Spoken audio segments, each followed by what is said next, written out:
2 years అయింది మీకు project up చెప్పి. Okay sir. Sorry, sir. Sorry sir. Soon we'll try to complete this. I don't need your excuses. My reputation is at stake.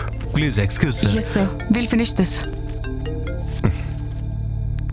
I'll give you 3 months time. Thank you sir. If Okay, you sir. don't complete it by then, I don't need your services. Thank you very much sir. Thanks a lot, sir. Hello? Hello, is this mister Tilakaditya? Yeah? Priya మీ కూతురేనా? Hello, Yes?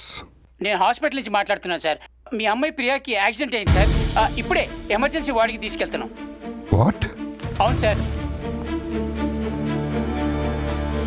Is it bad? Yes sir, road accident sir. Doctors చూస్తున్నారు, very critical condition sir. అందుకే డైరెక్ట్గా operation థియేటర్లోకి తీసుకెళ్తున్నాం. Which hospital? Apollo hospital sir. Head injury అయ్యి heavy bed loss అయ్యింది. మీ treatment start చేయండి, వచ్చేస్తున్నా.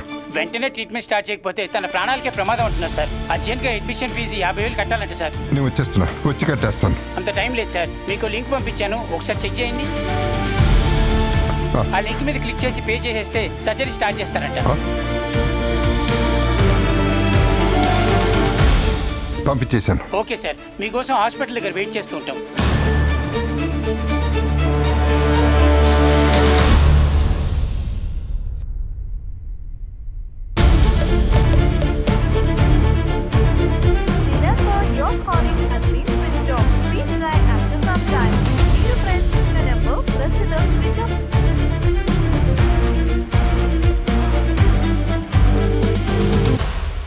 Hi dad.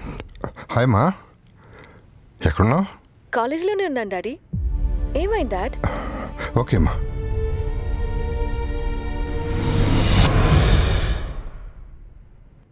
మీ బంధువులు స్నేహితులు ఏదో నేరం చేశారని వారు అరెస్టు కాకుండా ఉండాలంటే మీరు డబ్బులు పంపించాలని అనేక రకాల ఫోన్ కాల్స్ మీకు వస్తూ ఉంటాయి.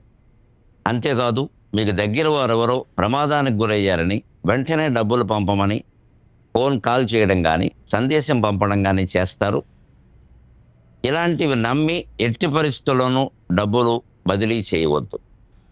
అలా వచ్చేటువంటి కాల్స్ని మెసేజ్ల్లో వాస్తవాన్ని నిర్ధారించుకుని మాత్రమే స్పందించవలసిందిగా విజ్ఞప్తి.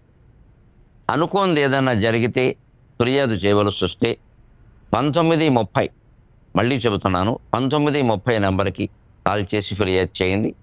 లేదా సమీపంలో ఉన్న పోలీస్ స్టేషన్, ప్రత్యేకించి సైబర్ క్రైమ్ స్టేషన్లో ఫిర్యాదు చేయొచ్చు. అంతేకాకుండా మీ బ్యాంకు వారికి సమాచారం ఇవ్వడం మర్చిపోకండి. సెలవు.